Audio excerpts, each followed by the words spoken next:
ঘাটালের বন্যায় নিত্যসঙ্গী ডিঙি বা ছোট নৌকা, চাহিদা তুঙ্গের ডিঙির। বন্যার আগে ঘাটালে জোর কদমে তৈরি হচ্ছে ডিঙি।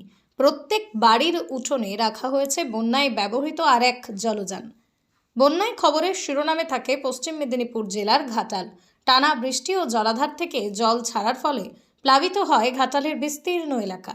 বন্যার জলে ডুবে যায় রাস্তাঘাট, যাতায়াতের চরম দুর্ভোগে পড়তে হয় ঘাটালের মানুষজনকে। ঘাটালের অধিকাংশ বাড়িতে সাইকেল, মোটরসাইকেল পাশাপাশি রাখা রয়েছে তাল কাঠ বা পাতের তৈরি জলযান। বন্যা আসলেই বাজারহাট বা শহরে আসতে প্রয়োজন হয় এই ছোট্ট ডিঙি বা নৌকা।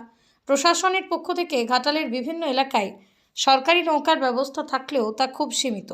সরকারি নৌকার উপর আস্থা না রেখেই বাড়ি বাড়ি ডিঙি নৌকা করে শহরে আসেন অনেকে।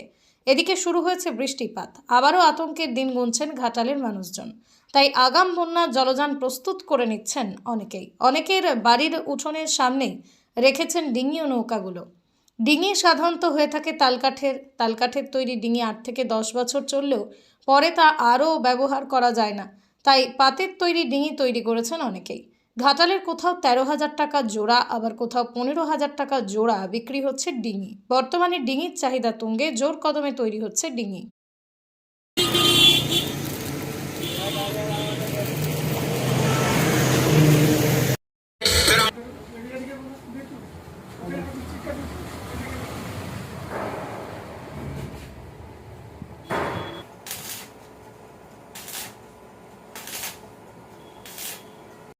মিনিমাম আমরা এক সপ্তাহে 6টা অর্ডার হয়ে চলে গেছে। এখনও অর্ডার আছে, বিশাল চাহিদা বন্যার জন্য বিশেষ করে। আর কিসের প্রয়োজন হয় এটা? বন্যার সময় প্রতিটা মানুষের দরকার, প্রতিটা মানুষেরই উপকার তাদের জন্য।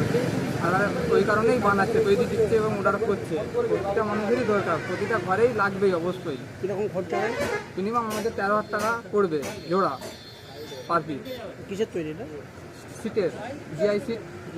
হ্যাঁ, এইটা ছাড়া যাতায়াত এখন সব ভরসা নেই। এইটা ছাড়া উপায় নাই, এটা অবশ্যই তৈরি করতে হবে। মানে সাইকেল মোটরসাইকেলের পাশাপাশি এটাকেও রাখতে হচ্ছে অবশ্যই। কি নাম আপনার? সঞ্জীব মাইতি। হ্যাঁ, অনেক তো দোকান এগুলো সব জায়গায় যেমন চারিয়ে হয়। আমি এটা নিয়ে মোটামুটি 7টা করলাম, 7 জোড়া। কত করে বিক্রি হয় এগুলো? 15 জোড়া। কী দিয়ে বানাবে? প্লেন সিট দিয়ে, 16 হাজার সিট দিয়ে। কতক্ষণ টাইম লাগে? মোটামুটি সারাদিনে একটা হয়ে যায় কমপ্লিট। চাহিদা মোটামুটি আছে। এই ঘাটালে বন্যা হলে তো সব জলে ডুবে যায়। হ্যাঁ, তাহলে যাতায়াতের ক্ষেত্রে একমাত্র এটাই ভরসা থাকে। হ্যাঁ হ্যাঁ, আমার দোকানে তো প্রায় জল হয়ে যায় এতটা। আপনারা কীভাবে যাতায়াত করেন? আমাদের নৌকা আছে। নৌকা আছে, বাড়ি বাড়ি তাহলে এটা রাখতেই হয়। হ্যাঁ হ্যাঁ, মানে এটা কি বেশি টিকস হয়? মানে কাঠের যে সমস্ত যে নৌকা লাস্টিং করা নাকি, এটা ছোটোখাটো ঘরের জন্য এটা কমফোর্টেবল। কি নাম আপনার? সুমন মান্না। বন্যার জন্য বন্যার সময় কি অসুবিধা হয়? যাতায়াতের অসুবিধা হয়।